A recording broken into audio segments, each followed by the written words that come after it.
Bismillahirrahmanirrahim. Assalamualaikum warahmatullahi wabarakatuh. Alhamdulillah wassalatu wassalamu ala Rasulillah wa ala alihi wa man tabi'ahum bi ihsan ila yaumiddin.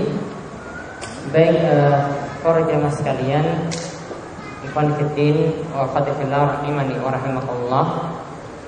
Kita kembali pada kesempatan kali ini melanjutkan pembahasan Ibnu Hajar al-Asqalani dari kitab beliau Bulughul Maram. Kita masuk ke dalam bab yang baru setelah kita tadi membahas terakhir tentang menguap. Dan kaitan antara menguap ini dengan khusyuknya sholat, karena dengan kita membiarkan menguap itu terbuka tadi, itu akan mengganggu konsentrasi kita di dalam sholat. Ya, dan juga tadi menguap sudah disebutkan itu adalah tanda kemalasan di dalam sholat, sehingga itu perlu dibahas demi tercapainya kekhusyukan di dalam sholat. Kemudian saat ini kita akan melihat bab yang baru tentang al-masajid, tentang masjid-masjid. Ya, tentang al-masajid, masjid-masjid. Yaitu masajid di sini adalah kata jamak atau plural dari masjidun.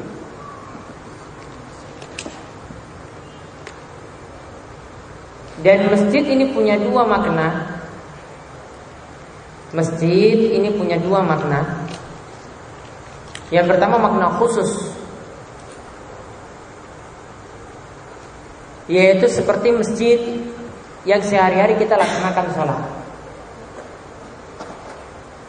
Ya, punya makna khusus, cuma ya di tempat seperti ini. Kemudian yang kedua, yang dimaksud masjid itu adalah seluruh tempat di muka bumi yang dibolehkan untuk sholat. Seluruh tempat di muka bumi yang dibolehkan untuk sholat.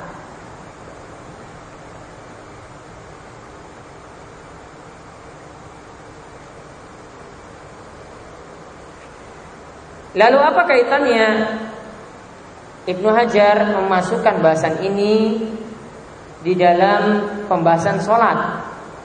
Padahal di sini biasanya kalau kita temukan kalau para ulama membahas masjid ini bisa juga dimasukkan ke dalam bab sholat jamaah.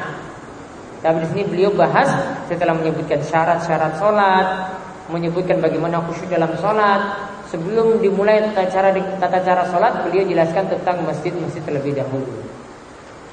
Di sini beliau maksudkan tujuannya adalah untuk menjelaskan di antara syarat sholat itu adalah harus bersihnya tempat.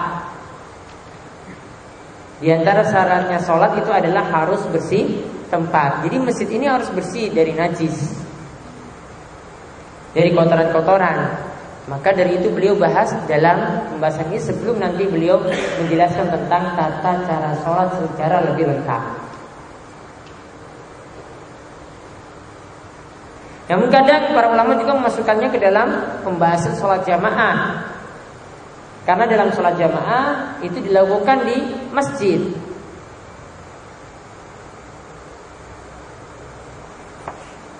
Nah, untuk pembahasan kali ini kita lihat ya membaca satu hadis saja. Ya, nanti yang selanjutnya insyaallah akan kita bahas pada pertemuan berikutnya.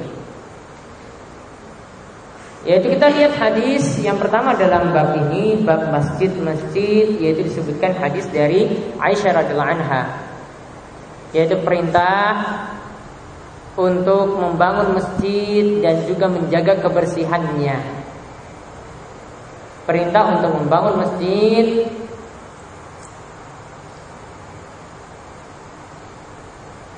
dan perintah untuk membersihkannya.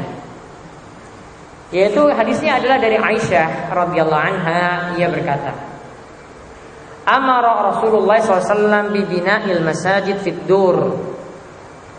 Rasulullah SAW itu memerintah untuk membangun masjid di suatu kampung, di suatu perkampungan. Wa antunazzafu wa tutayyabu, wa an tunazzafa wa tutayyaba. Lalu beliau memerintahkan juga supaya masjid tersebut dibersihkan, dijaga kebersihannya, dan tutayyaba, dan hendaklah masjid tersebut dalam keadaan wangi, diberikan wangi-wangian. Hadis ini diriwayatkan oleh Imam Ahmad, Abu Dawud, Tirmizi. Namun yang lebih tepat kata Ibnu Hajar, hadis ini mursal. Mursal artinya perkataannya itu sebenarnya adalah perkataan tabi'in, tapi dia mengatakan langsung dari Nabi Shallallahu Alaihi Wasallam tanpa menyebutkan nama sahabat. Dan apa yang disebutkan oleh Ibnu Hajar inilah yang lebih tepat. Dan hadis mursal, wallahu alam, termasuk hadis yang dhaif, ya, termasuk hadis yang lemah, kecuali beberapa tabi'in yang senior yang meriwayatkan hadis mursal. Sebagian ulama masih menguatkan mereka, disahihkan hadisnya. Namun secara umum hadis mursal adalah hadis yang dhaif. Namun makna dari hadis ini adalah tepat. Di sini ada beberapa faedah yang bisa kita ambil. Yang pertama,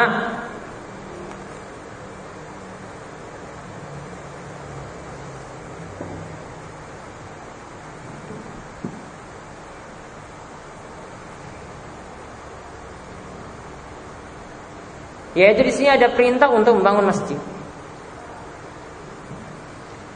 Perintah untuk membangun masjid. Dan barang siapa yang bangun masjid, maka juga akan dibangunkan baginya rumah di surga, sebagaimana disebutkan dalam hadis yang lain.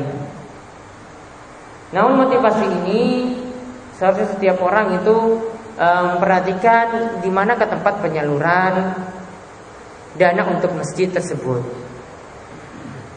Karena belakangan ini yang sering terjadi adalah ketika sumbangan-sumbangan seperti ini itu ada, masjidnya memang banyak, masjidnya itu terus dibangun, masjidnya itu dibuat megah, ya, tapi jamaahnya itu yang kurang. Bahkan kalau di daerah-daerah pedalaman sana masjid itu dibangun tapi tidak ada jamaah sama sekali, bukan ada, tapi tidak ada sama sekali, bukan sedikit, tidak ada. Bahkan yang bangun masjid juga, sholat Jumat pun juga sampai tidak ada. Ya, jadi bukan pembinaannya dengan cara untuk membangun saja, namun harus ya masjid-masjid atau masyarakat tersebut itu dibina. Ya, itu kenyataan yang terjadi di daerah-daerah pedalaman seperti Gunung Kidul. Ya, jadi yang ada, bahkan masjid-masjid yang dibangun itu sampai pun tidak ada sholat Jumat, padahal itu satu dusun. Orangnya satu dusun ya, itu ada sekitar 180 kakak misalnya, ini seharusnya ada sholat Jumat. Masjidnya megah, tidak ada pembinaan kepada masyarakat. Jadi kalau yang ingin menyalurkan bantuan-bantuan segala itu dilihat dulu. Jangan cuma lihat itu masyarakatnya miskin, ya dibangun juga untuk apa? Mendingan suruh mereka sholat Jumat di tempat yang lain, atau tidak dibuat ya pembinaan terhadap masyarakat secara lebih rutin sehingga sadar untuk sholat dan juga bisa memakmurkan masjidnya. Kemudian faedah yang kedua, perintah untuk membangun masjid di sini adalah fardu kifayah. Artinya bagi yang mampu saja atau yang rela untuk memberikan bantuan, bukan untuk setiap orang.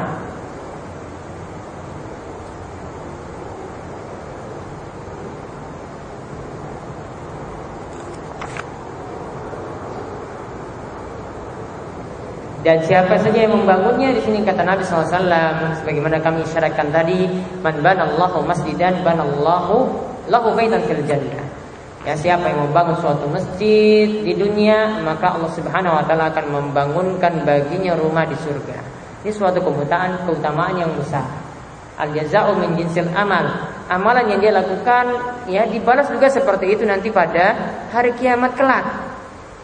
Ya, namun tentu saja seperti yang kami sarankan tadi, ya, jika ada yang ingin menyalurkan bantuan seperti ini, maka perhatikanlah ya, disalurkan pada tempat yang seperti apa. Dalam penyaluran kurban juga demikian. Jangan cuma lihat masyarakatnya itu miskin, Tapi kalau enggak sholat juga sama saja. Ya, dikasih sapi, mau dikasih kambing, ya. Cuma mereka kumpul saja untuk dapatkan daging pada hari Idul Adha. Padahal masih banyak di tempat-tempat yang lain yang lebih perhatian terhadap agama, ya, tetapi kurang diperhatikan. Ya, cuma gara-gara ada yang minta seperti itu sehingga disalurkan, padahal mereka sendiri tidak perhatian terhadap agamanya. Kemudian faedah yang ketiga, perintah untuk membangun masjid di setiap perkampungan.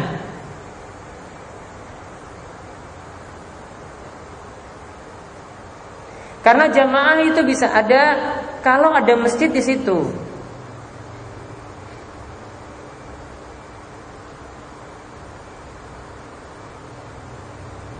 Namun di sini bagaimanakah masjidnya? Apakah satu kampung itu berapa masjid? Ya, maka ini tergantung kebutuhan masing-masing. Ya, mungkin di satu tempat cuma ada musola-musola kecil saja, satu tempat yang masjidnya lebih besar, itu jadi pusat untuk pelaksanaan sholat Jumat.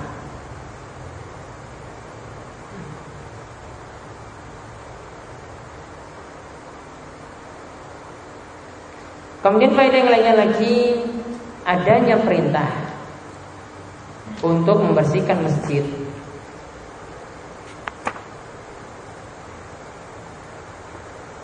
Nah, membersihkan masjid ini ada dua macam. Yang pertama, membersihkan kotoran najis.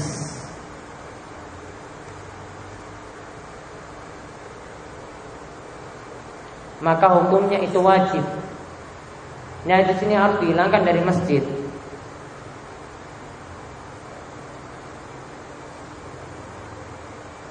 Nabi SAW saja ketika melihat seorang Arab Badui, pernah kita singgung hadisnya dalam pembahasan kita dalam kitab Bulughul Maram. Ketika dia itu kencing di pojok masjid, Nabi SAW setelah lihat dia kencing, Nabi SAW suruh kencingnya itu disiram dengan air supaya cepat hilang dari masjid Nabi SAW yang masih dalam keadaan, ya, beralaskan tanah. Kemudian yang kedua yang dimaksudkan membersihkan masjid di sini adalah membersihkannya dari kotoran yang bukan najis.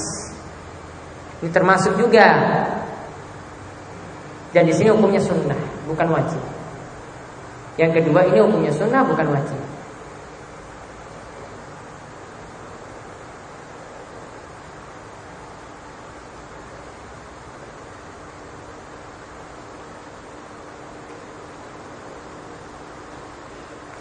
Kemudian faedah selanjutnya lagi, ada perintah untuk mewangikan masjid. Ada perintah untuk mewangikan masjid. Di sini juga ada dua makna. Yang pertama, menghilangkan bau-bau yang tidak enak di dalam masjid. Jadi ada bau pesing, ada bau makanan yang sudah basi misalnya, ya, maka ketika itu dibersihkan dari dalam masjid. Dan juga bisa maknanya yang kedua adalah yang dimaksudkan mewangikan masjid di sini adalah dengan memberikan wangi-wangian di dalam masjid. Bisa jadi pada kipasnya diberikan, ya, minyak wangi di situ biar menyebar. Atau di karpetnya itu dikasih wangi-wangian, disemprot biar wangi. Jadi orang ketika datang ke masjid itu tenang. Wah, sholatnya penuh nikmat ketika sujud. Ini sesuatu yang diperintahkan. Ya. Di kebiasaan kalau di orang-orang Arab beda lagi. Ya, bahkan jamaahnya yang diberikan wangi-wangian. Kalau biasa orang Arab tuh memakai seperti dupa. Ya, dupanya ini dari berisi kayu-kayu gaharu seperti itu, kemudian dibakar. Nanti kalau ada yang masuk masjid, yang pakaiannya itu ditutup dengan kayu gaharu yang sudah terbakar tadi, maka nanti bau-baunya yang wangi itu menyebar di pakaiannya. Lalu datang ke saf sholat, atau kadang itu diputar, ya, jadi untuk jamaah-jamaah yang ada dari depan sampai belakang, seterusnya. Semua dalam keadaan berbau wangi. Artinya mereka sampai perhatian ketika sholat itu tempatnya itu wangi dan diri mereka sendiri juga dalam keadaan wangi. Dan kebiasaan itu yang harus dicontoh. Ya, jadi kalau untuk laki-laki ya biasakan punya ya wangi-wangian khusus. Itu adalah suatu kebaikan, suatu yang diperintahkan. Ya, jangan ketika masuk ke masjid ya pakai baju yang habis olahraga misalnya, habis kerja bakti misalnya, ya habis bersih-bersih sehingga penuh keringat, bau, menyakiti orang lain.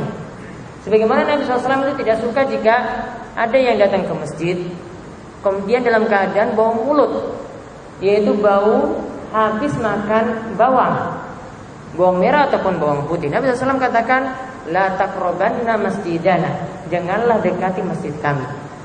Ya, ini bagi orang-orang yang mau bau mulutnya seperti itu.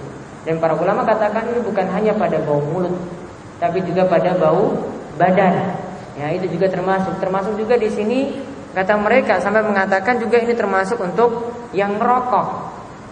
Yang merokok juga jangan dekati masjid kami kalau kalian datang ke masjid dalam keadaan membawa bau rokok, itu menyakiti yang lainnya. Artinya mereka punya perhatian di sini supaya masjidnya itu tidak bau dengan bau-bau yang tidak enak, dan juga keadaan diri mereka juga dalam keadaan yang penuh wangian sehingga disenangi juga oleh orang lain. Nah, ini demikian yang kita bahas dalam hadis pertama dari masalah masajid. Insyaallah pada pertemuan berikutnya nanti kita akan bahas lagi untuk lanjutan pembahasan tentang masjid-masjid. Ya, sebelum kami tutup, ya, ada pertanyaan, monggo. Ya.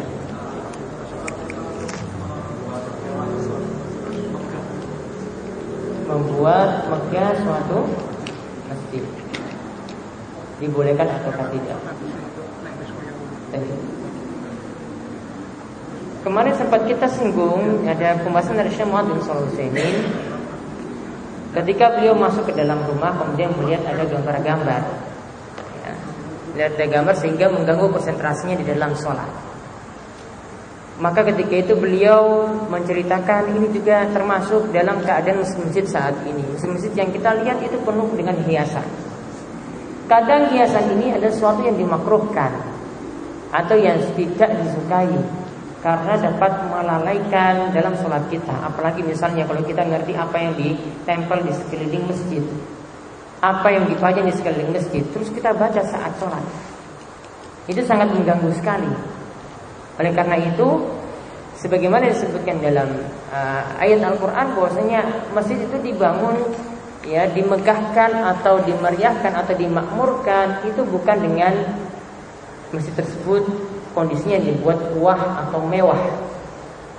Namun, ya, disebutkan diperintahkan untuk memakmurkan masjid dengan beriman kepada Allah dan hari akhir.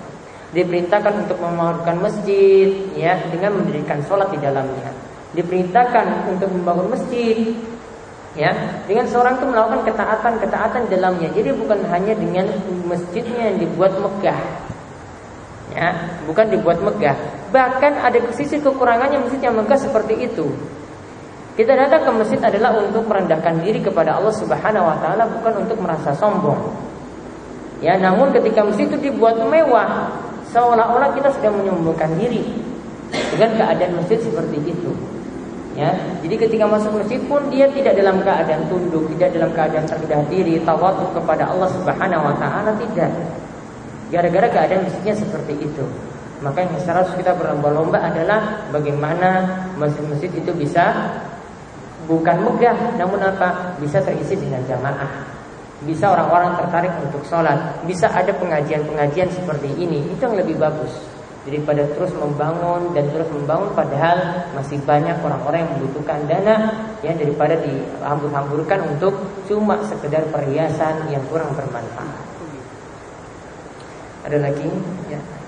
Tadi menguap itu yang disebutkan dalam sholat. Bagaimana dengan yang di luar sholat?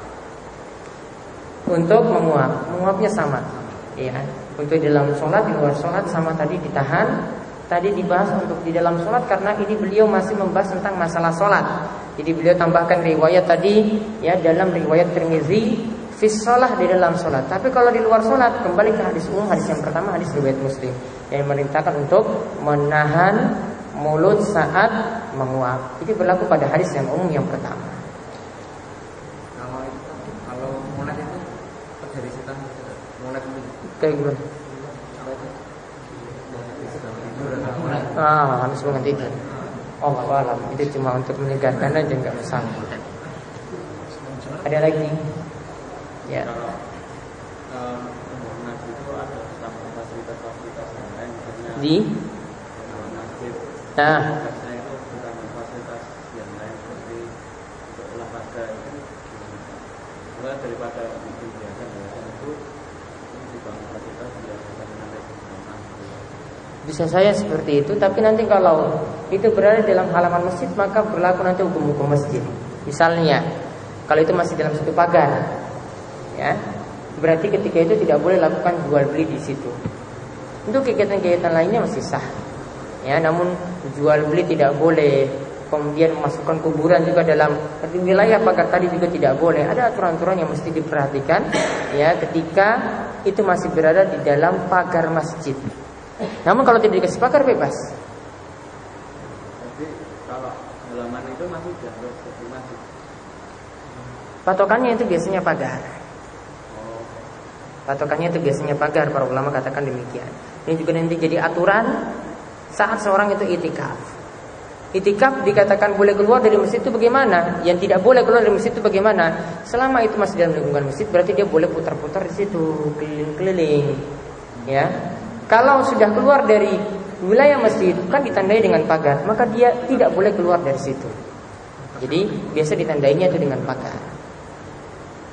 berarti kalau ada yang dalam tanah itu masjid misalnya itu semua yang dipagari. Misalnya kalau nanti dimasukkan tapi dipagarnya itu setengah yang lainnya bagian lain itu Tergantung dari wasiat ketika wakafnya. Wakafnya dia ada wasiat tertentu enggak? Kalau ada wasiat tertentu, ini pakai untuk masjid sekian, yang lainnya untuk tempat kegiatan-kegiatan sosial, ya monggo silakan seperti itu. Namun kalau dia beri kebebasan dimanfaatkan bagaimana, ya, kalau pertimbangannya itu diambil untuk yang kegiatan yang lainnya selama masih manfaat, jadi boleh. Namun kalau dia katakan ini cuma untuk masjid, maka sesuai dengan wasiat itu. Wilayah itu cuma untuk area masjid saja. Ada lagi? Ya.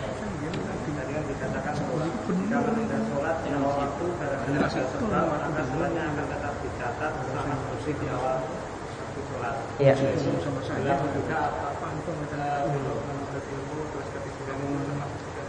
Termasuk jika sholatnya itu sudah dirutinkan.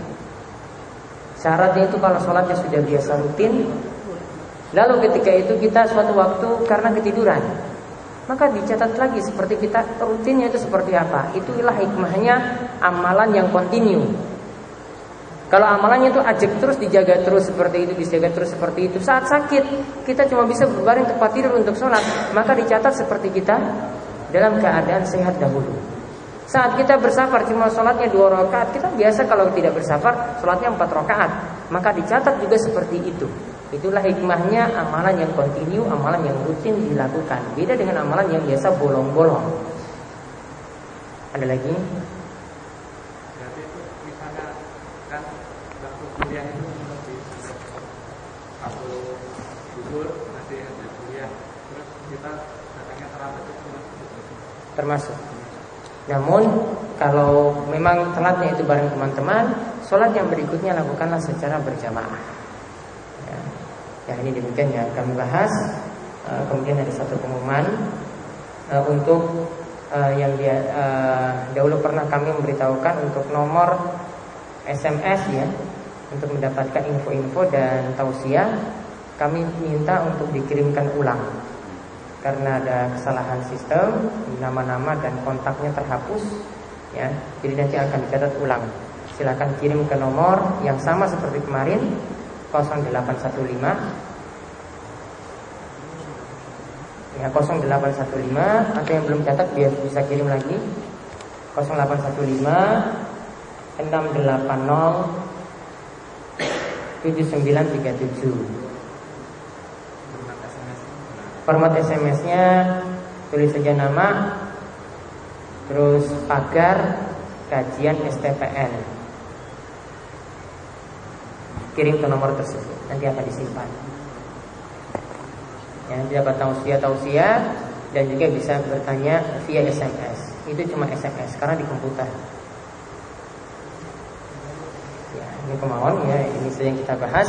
Mudah-mudahan bermanfaat. Subhanakallahumma bihamdika asyhadu an la ilaha illa anta astaghfiruka wa atubu ilaik.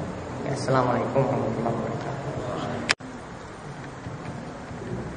Bismillahirrahmanirrahim. Assalamualaikum warahmatullahi wabarakatuh. Innal hamdalillah nahmaduhu wa nasta'inuhu wa nastaghfiruh wa na'udzu billahi min shururi anfusina wa min sayyiati a'malina. Man yahdihillahu fala mudilla lahu wa man yudlil fala hadiya lahu.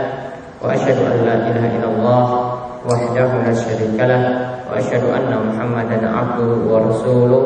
Allahumma shalli ala nabiyyina wa sayyidina Muhammad wa ala alihi wa man tabi'ahum bi ihsan ila yaumil. Baik para jamaah sekalian, ikhwan fillah wa akhwat fillah rahimani wa rahimakumullah. Alhamdulillah pada kesempatan malam hari ini kita akan melanjutkan kembali kajian rutin kita dari kitab Bulughul Maram karya ulama besar kita Ibnu Hajar Al-Asqalani rahimahullah, di mana kita telah memasuki pada pembahasan kitab salat dan kita telah mengawali pembahasan tentang masalah masjid. Dan yang hadis yang kemarin kita baca adalah hadis 251 tentang perintah untuk membangun masjid dan menjaga kebersihan masjid. Adapun saat ini kita lanjut ke hadis yang kedua dalam bab ini, yaitu hukum membangun masjid di atas kuburan. Hukum membangun masjid di atas kuburan. Ada dua hadis yang dibawakan di sini, yaitu dari hadis Abu Hurairah dan hadis dari Aisyah radhiyallahu anha. Yaitu hadis nomor 2 atau 252 dari kitab Bulughul Maram dari Abu Hurairah radhiyallahu anhu, ia berkata bahwasanya Rasulullah sallallahu alaihi wasallam bersabda, "Qatalallahu al-yahuda ittakhadhu qubur anbiya'ihim masajid." Muttafaqun alaihi. Semoga Allah itu melaknat, semoga Allah itu membinasakan orang-orang Yahudi, yaitu di mana mereka menjadikan kubur nabi mereka sebagai masjid. Mereka menjadikan kubur dari nabi-nabi mereka sebagai masjid. Hadis ini diriwayatkan oleh Imam Bukhari dan Muslim. Dan Imam Muslim menambahkan, yang dimaksudkan dalam hadis ini adalah an-nasara, yaitu ditambahkan selain Yahudi juga ditambahkan orang-orang Nasrani. Jadi di sini dapat berarti laknat bagi orang Yahudi dan Nasrani sekaligus. Kemudian hadis yang berikutnya yaitu dari hadis Aisyah, juga diriwayatkan oleh Imam Bukhari dan Muslim. Aisyah radhiyallahu anha itu mengatakan suatu hadis, kanu iza mata fihim ar-rajul salih banu ala qabrihi masjida wa fi ulaika syirarul khalq. Itu dalam hadis Aisyah disebutkan mereka tadi, yaitu ahli kitab, orang Yahudi dan Nasrani, jika mati di tengah-tengah mereka orang soleh, jika mati di tengah-tengah mereka orang soleh, maka mereka membangun di atas kuburnya masjid. Yang membangun di atas kuburnya masjid. Dan di dalam hadis tersebut terdapat lafaz juga ulaika syirarul khalq. Orang-orang yang membangun seperti itu adalah sejelek-jeleknya makhluk. Orang yang membangun seperti itu, kata Nabi SAW, adalah orang yang disebut sejelek-jeleknya makhluk.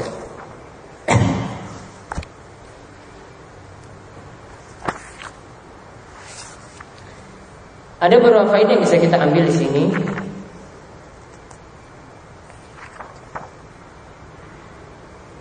Yaitu yang pertama,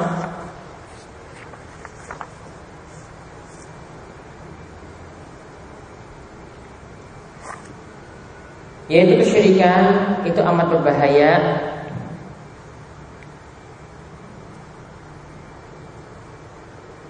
Sampai-sampai jalan menuju kesyirikan itu dilarang. Sampai-sampai jalan menuju kesyirikan itu dilarang.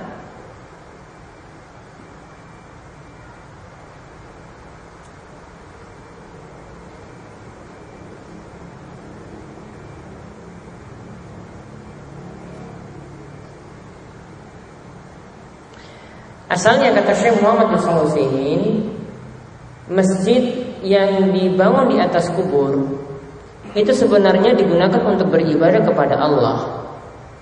Dia tidak menyembah kubur tersebut secara langsung. Asalnya seperti itu. Ya. Namun karena dikhawatirkan akan terjerat atau akan terseret pada penyembahan terhadap kubur, maka wasilah atau perantara semacam ini pun dilarang. Jadi bukan hanya menyembahnya saja dilarang, namun segala jalan yang menuju pada menyembah kuburan tersebut juga dilarang. Karena awalnya itu dari pengagungan, walaupun beribadahnya kepada Allah, walaupun berdoanya kepada Allah di sisi kuburan. Namun karena ini dikhawatirkan akan terjerumus pada perkara yang lebih parah, yaitu sampai menyembah, sampai meminta kepada orang yang sudah mati yang berada dalam kuburan tersebut, maka perbuatan tersebut itu dilarang. Kemudian faedah yang lainnya, diharamkan membangun masjid di atas kubur.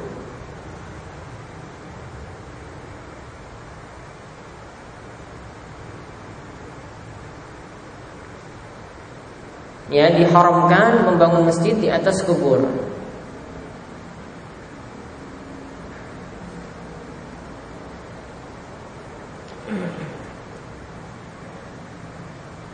Di sini bentuknya para jamaah sekalian, bentuknya bukan hanya kuburan itu di bawah terus dibangun masjid di atas.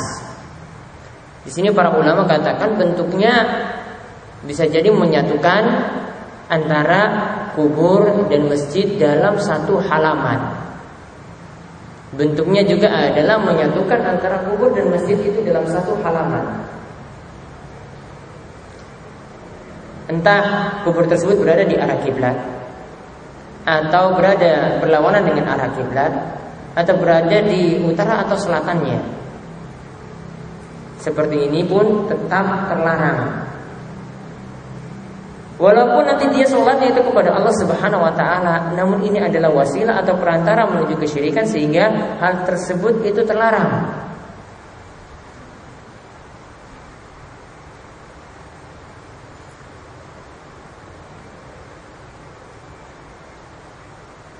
Nah sekarang bagaimana kalau seorang sholat di tempat semacam itu, di masjid yang bangun di atas kubur, atau masjid itu menyatu dengan kubur, apakah sholatnya sah atau tidak? Di sini para ulama berbeda pendapat. Karena kalau kita lihat dalam hadis larangan, itu cuma dilarang adalah membangun masjid di atas kubur. Maka sebagian ulama katakan sholatnya tetap sah. Namun ada hadis yang lainnya yang menyebutkan tidak boleh sholat menghadap kubur, dan larangan tersebut langsung ditujukan pada zat sholat.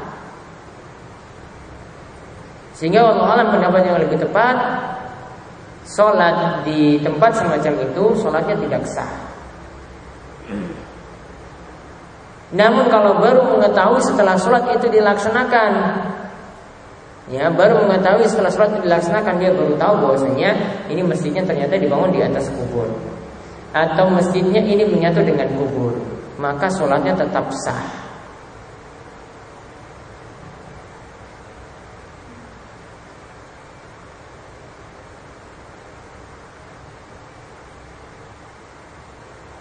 Ya, jadi kalau ketahuannya itu baru belakangan, sholatnya tetap sah.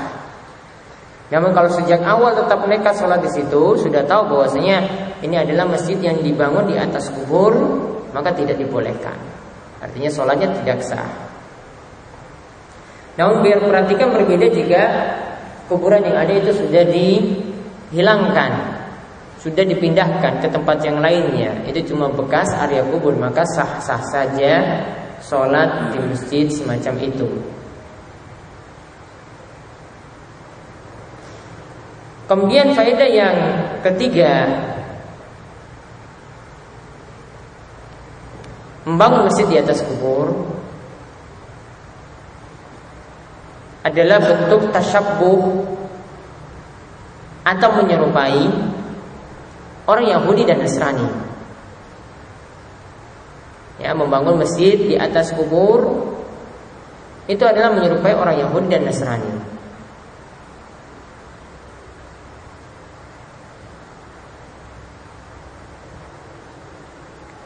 Apa yang dikatakan di sini itu sama seperti sabda Nabi Shallallahu Alaihi Wasallam, "La tarkabunna sunnana man kana qablakum."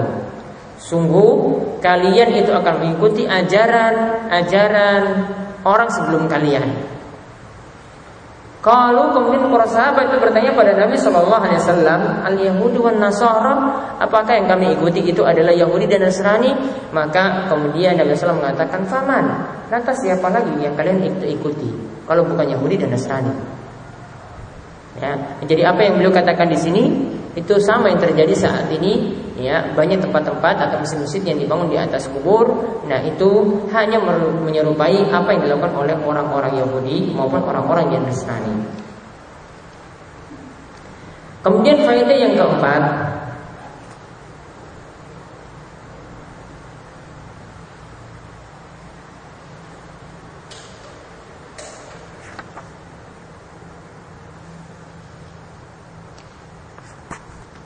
kalau ada masjid yang dibangun di atas kubur, kalau ada masjid yang dibangun di atas kubur, maka bisa jadi masjidnya yang dihancurkan atau kuburnya yang dihancurkan. Masjidnya yang dihancurkan atau kuburnya yang dihancurkan. Kenapa sampai dihancurkan seperti itu? Ya, artinya kalau kubur mungkin dipindahkan. Ya, kalau masjid tidak ada di situ, pokoknya salah satu itu dipilih. Kalau Syekh Muhammad bin Shalih Al-Utsaimin itu katakan masjidnya itu yang dihancurkan. Alasannya karena membangun masjid di atas kubur itu bagian dari dosa besar karena kena laknat, kena doa jelek dari Nabi Shallallahu Alaihi Wasallam. Dikatakan kata Allah al-Yahud, semoga Allah itu membinasakan orang Yahudi. Ini doa jelek. Doa jelek ini menandakan bahwasanya apa yang dilakukan ini adalah perbuatan dosa besar. Dan kita tidak boleh menyetujui adanya dosa besar yang dilakukan saat itu. Jadi masjid itu dihancurkan. Begitu juga alasan yang lainnya, Nabi SAW di masa beliau itu pernah memerintahkan untuk menghancurkan masjid Dirar, di mana masjid ini memang tidak ada kuburnya, tapi masjid tersebut tidak dibangun di atas takwa dan membuat bentrok kaum muslimin, yang membuat bentrok masyarakat saat itu. Karena masjid yang dibangun, Masjid Quba, itu dibangun di atas takwa, sedangkan Masjid Dirar dibangun oleh orang-orang munafik bukan atas landasan takwa. Nabi SAW memerintahkan untuk menghancurkannya, walaupun tidak sampai di situ ada kuburnya. Ya, namun ini adalah bisa merentakan keadaan masyarakat yang ada di situ. Ya, karena ada mudarat yang ditimbulkan saat itu. Maka demikian juga karena ada masjid di sini dengan kubur di sini ada mudarat yang disatukan, maka masjid tersebut itu dihancurkan.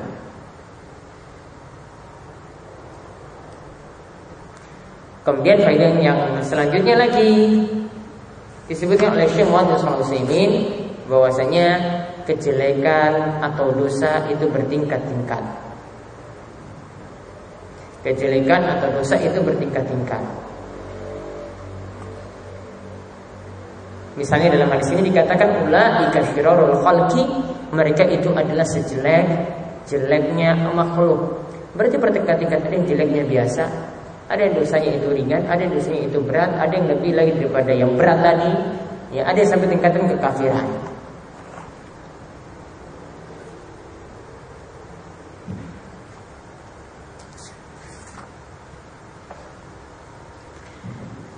Kemudian hadis berikutnya lagi dari sahabat Abu Hurairah radhiyallahu anhu.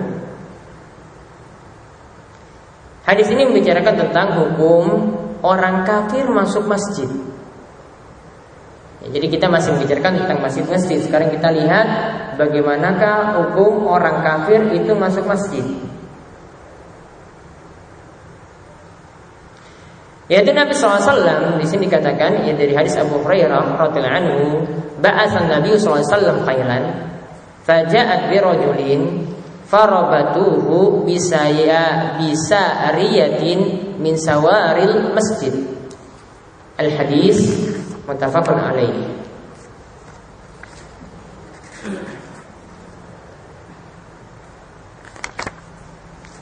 Hadis ini diriwayatkan oleh Imam Bukhari dan Muslim, dikatakan bahwasanya Nabi SAW pernah mengutus kuda yang dimaksudkan sini adalah untuk berjihad.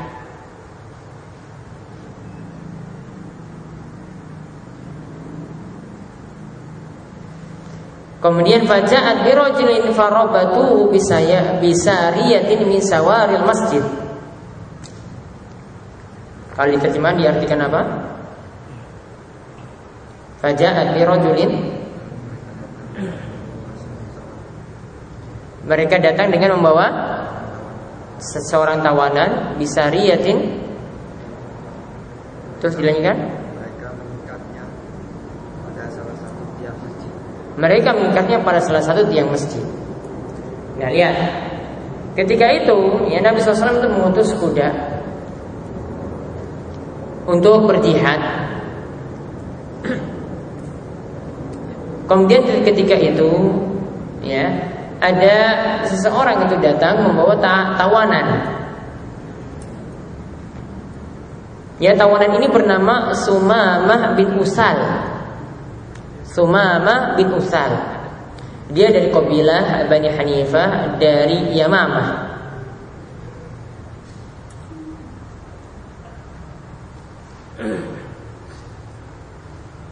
Nah, Sumamah bin Usal ini adalah orang yang diantara pembesar dari penduduk Yamamah.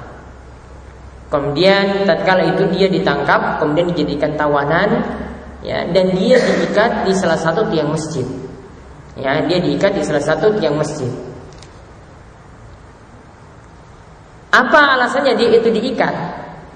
Dikatakan oleh Syekh Muhammad bin Shalih Al-Utsaimin, yang pertama, supaya dia bisa menyaksikan bagaimana kaum muslimin itu sholat. Jadi dia diikat tadi. Kemudian yang kedua, ini sebagai bentuk menghinakan orang kafir ini. Karena ketika itu dia adalah pembesar di kaumnya. Kalau diperlakukan seperti itu, maka dia akan jadi tunduk hina, ya, saat diikat semacam itu. Dan di sini sudah disyaratkan oleh Ibnu Hajar, hadisnya itu adalah hadis yang panjang, karena Ibnu Hajar mengatakan al-hadis itu pertanda bahwasanya hadis tersebut adalah hadis yang panjang. Cuma diambil penggalannya saja sedikit, dan dikatakan di sini hadisnya muttafaqun alaih, diriwayatkan oleh Imam Bukhari dan Muslim. Nah, hadis ini menandakan yang pertama, faedah yang pertama, bolehnya mengikat tawanan di tiang masjid. Bolehnya mengikat tawanan di tiang masjid.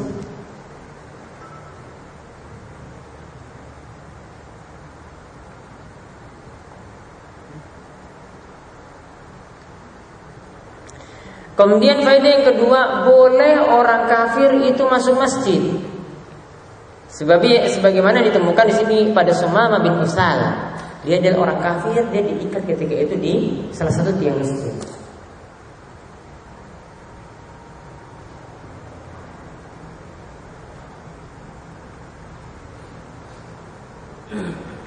Sebagian ulama itu berdalil dengan firman Allah Subhanahu wa taala, ya ayyuhalladzina amanu innamal musyrikuuna najasun fala yaqrabul masjidal haram. Ada ayat yang menyebutkan, itu surat At-Taubah ayat 28, wahai orang-orang yang beriman, sesungguhnya orang musyrik itu adalah najis, maka janganlah dia mendekati Masjidil Haram.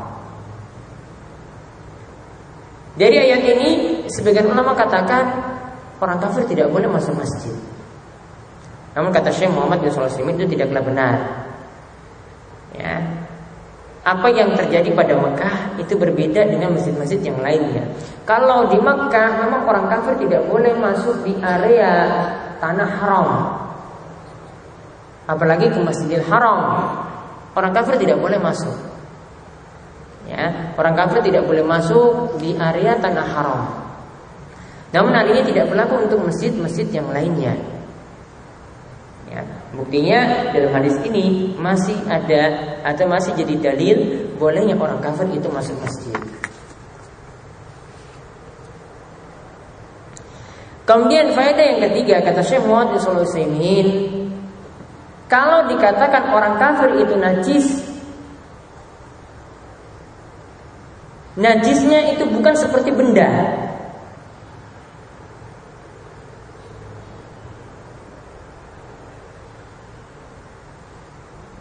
Ya, najisnya itu bukanlah najis benda seperti kita lihat kotoran, ya, kotoran-kotoran hewan yang haram dimakan itu najis.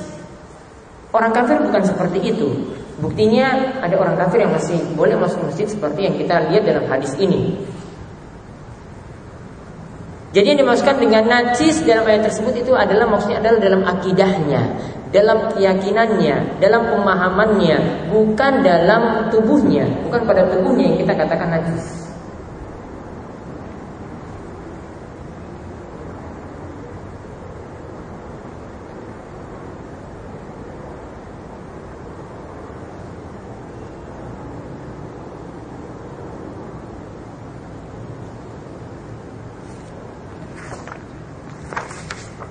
Nah, kemudian faedah yang terakhir, tadi dikatakan tawanan tadi diikat di tiang-tiang masjid.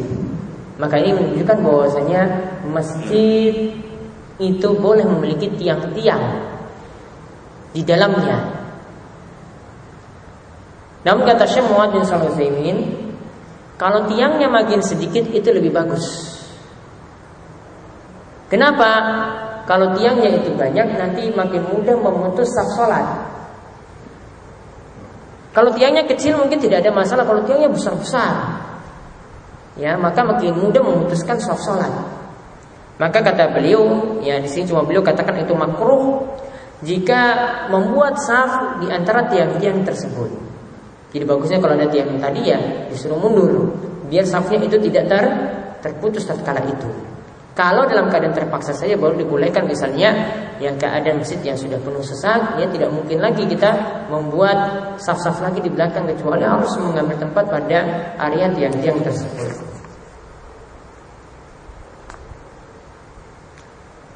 Nah, itu pada hadis Abu Hurairah tentang hukum orang kafir masuk masjid. Artinya masih dibolehkan orang kafir itu masuk masjid.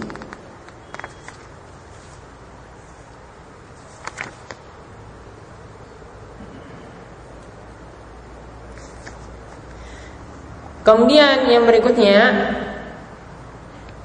yaitu dari hadis kelanjutan dari hadis sebelumnya dari sahabat yang sama, yaitu dari Abu Hurairah. Di sini dibicarakan tentang hukum membacakan syair-syair di masjid. Ya, melantunkan syair-syair di masjid.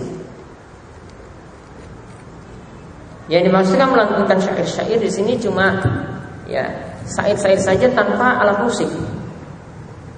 Ya, tanpa menggunakan alat musik. Dan di sini ada hadis dari Abu Hurairah, dia mengatakan bahwasanya Umar itu pernah marra bi Hasan radhiyallahu anhu yunsidu fil masjid. Dia pernah melewati Hasan, yaitu seorang penyair yang terkenal di masa Nabi sallallahu alaihi wasallam, namanya Hasan. Sa-nya itu ditasydid. Ketika itu dia yunsidu fil masjid. Dia ya membacakan syair-syair di masjid. Fala hadza ilaihi, ya. Kemudian Umar itu melihat padanya, faqala lahu, ya, lalu Umar itu mengatakan, qad kuntu unshidu wa fihi man huwa khairun minka. Ya, ketika itu Umar itu melihat padanya.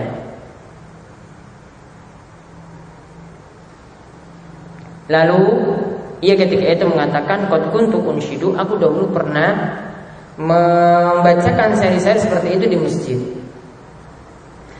Namun ketika itu ada di dalamnya, dalam masjid tersebut ada orang yang lebih baik darimu, yaitu Rasulullah Sallallahu Alaihi Wasallam. Ada ketika itu Rasulullah Sallallahu Alaihi Wasallam. Ya, maka yang dimaksudkan di sini bahwasanya Hasan radhiyallahu anhu itu pernah membacakan syair di masjid. Ketika dia melihat Umar itu melihat padanya, Umar itu tidak suka ketika melihat ya Hasan tadi, seorang penyair tadi itu membacakan syairnya di masjid. Kemudian ketika itu Hasan tadi yang berkata, bukan Umar ya, qad kuntu unshidu fihi wa fi man huwa khairun minka. Hasan itu mengatakan kepada Umar bahwasanya aku dahulu pernah membacakan syair seperti ini di masjid. Dan ketika itu ada Rasulullah SAW yang tentu saja lebih baik darimu wahai Umar bin Khattab. Jadi Hasan mengatakan seperti itu kepada Umar bin Khattab. Karena Umar bin Khattab ketika melihat ada yang membacakan syair seperti itu di masjid, dia seperti tidak suka, dia seperti mengingkarinya. Maka kemudian dibantah oleh Hasan yang si penyair tadi, dia katakan bahwasanya Rasulullah SAW saja tidak mengingkari seperti itu. Faedah bisa kita ambil dari hadis ini yang pertama, jawazul insyadi sya'ri fil masjid. Bolehnya membacakan syair-syair di masjid.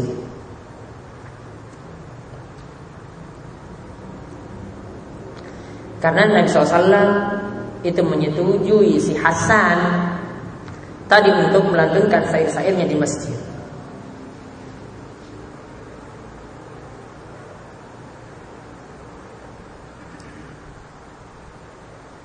Karena ketika itu Umar mau membantah, kemudian ketika itu ya Hasan malah katakan Rasulullah SAW saja pernah mendengar saya itu membacakan syair, dia tidak melarangnya. Namun di sini Syekh Muhammad bin Shalih Al-Utsaimin memberikan syarat syair tadi boleh dilantunkan di masjid. Ada syarat-syarat syair tadi boleh dilantunkan di masjid. Yang pertama, ayyakuna maudhu' syi'ri maudhu'an mufidan. Tema dari syair tersebut adalah tema yang bermanfaat.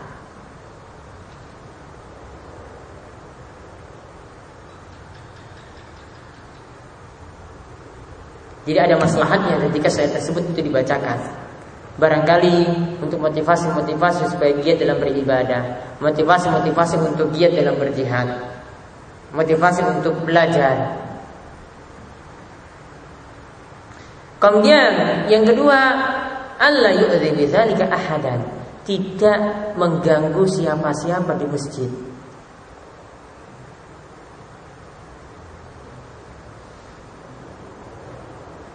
Jika sampai mengganggu, kata Syekh Muhammad bin Shalih Al-Utsaimin, jika sampai mengganggu orang yang sedang sholat dalam masjid, maka tidak diperbolehkan.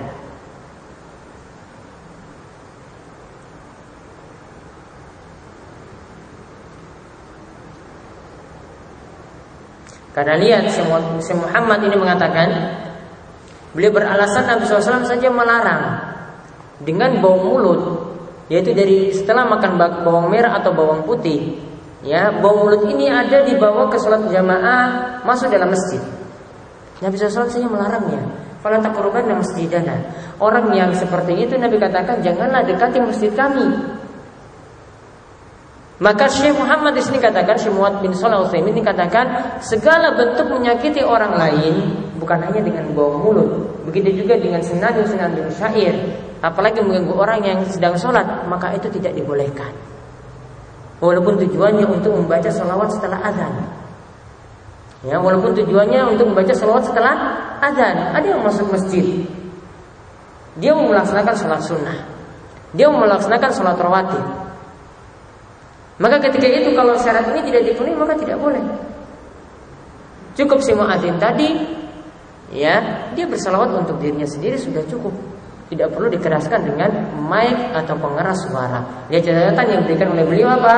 Tidak boleh mengganggu orang lain.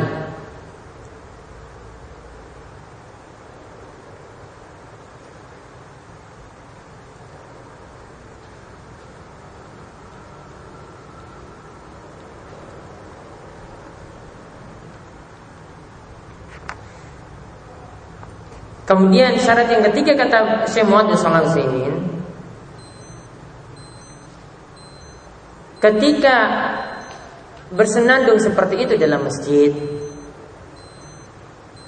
maka jangan sampai membuat massa itu berkumpul karena tertarik dengan mendengar suaranya. Ya, jangan membuat sampai massa itu berkumpul karena tertarik mendengar suaranya.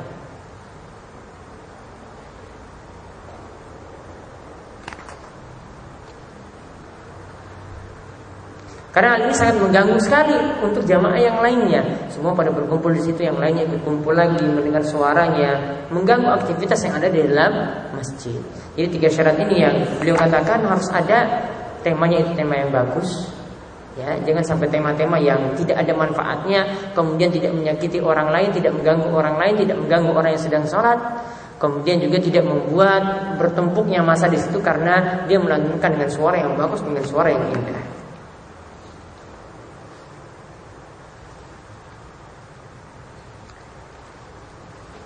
Nah, kemudian faedah yang kedua, hadis ini mengajarkan bagaimanakah Umar mengingkari suatu kemungkaran hanya dengan memandang, hanya dengan melotot. Dia tidak pakai suara ketika itu, cuma memandang saja, orang tahu bahwasanya dia ketika itu sedang diingkari.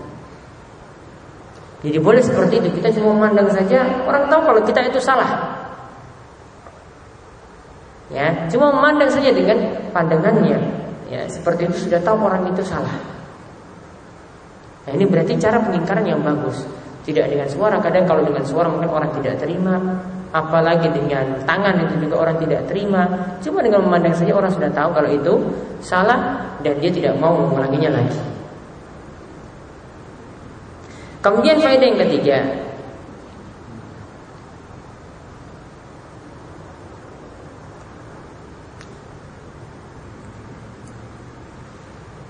bolehnya mengamalkan apa yang cuma disetujui oleh Nabi. Boleh mengamalkan suatu amalan yang hanya disetujui oleh Nabi. Nabi tidak melakukannya, namun cuma punya persetujuan. Seperti tadi yang dilakukan oleh Hasan ketika bersenandung syair di masjid. Nabi SAW di masanya dulu itu pernah mendengar si Hasan itu membacakan syair, Nabi mendiamkannya ketika itu berarti tanda setuju. Jadi kalau kita mengamalkan apa yang disetujui oleh Nabi, itu berarti dibolehkan.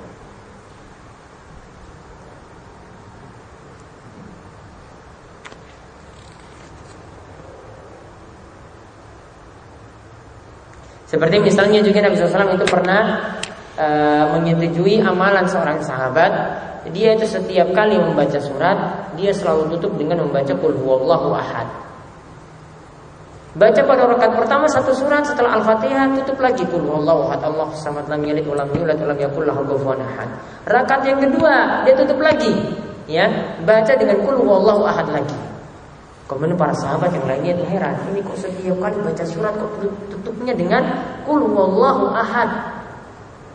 Maka lapor pada Nabi sallallahu alaihi wasallam.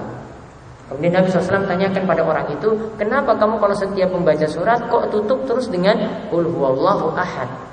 Maka dia mengatakan bahwasanya aku sangat menyukai surat ini karena di dalamnya berisi sifat Ar-Rahman, berisi sifat Allah Ar-Rahman yang Maha Penyayang.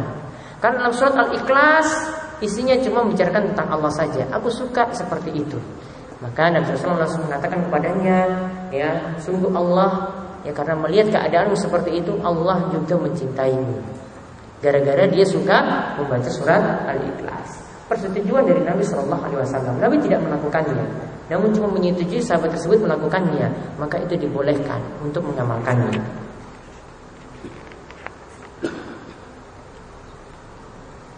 Kemudian faedah yang terakhir dari hadis ini,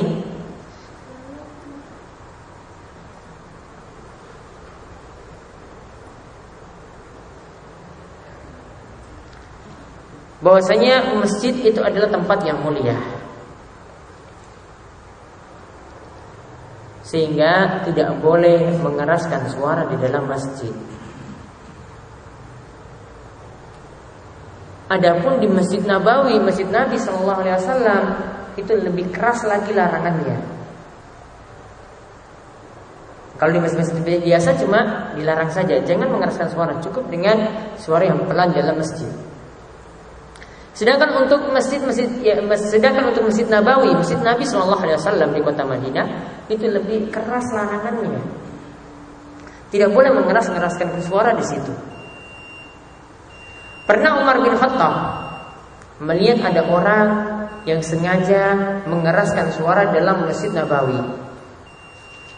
Ya. Kemudian Umar bin Khattab tahu orang ini bukan orang Madinah. Umar itu mengatakan, "Lau kuntuma min ahlil balad." Jika kalian itu berdua, jadi ada 2 orang di situ. Ya, jika kalian berdua itu adalah penduduk sini, maka saya sudah memukul kalian. Ya, karena teriak-teriak di Masjid Nabawi. Kalau kalian penduduk sini, maka sudah saya pukul kalian. Ya, ternyata 2 orang tadi itu adalah dari orang Taif, ya, dekat Mekah sana, jauh dari Madinah. Maka tidak tahu tentang adab tersebut. Artinya kalau dia itu penduduk situ, maka tidak dibolehkan. Sudah tahu adab-adab di situ, tidak boleh mengeraskan suara di Masjid Nabawi. Nah, adapun untuk masjid yang lainnya, kata Syekh Muhammad bin Shalih Al-Utsaimin, minal adab khafdus shaut. Ya, termasuk adab adalah kita harus memerankan suara ketika berada di dalam masjid. Nah, ini demikian. Nanti hadis yang berikut insyaallah kita akan bahas sudah salat. Sallallahu alaihi wa sallam. Alhamdulillahirabbil alamin.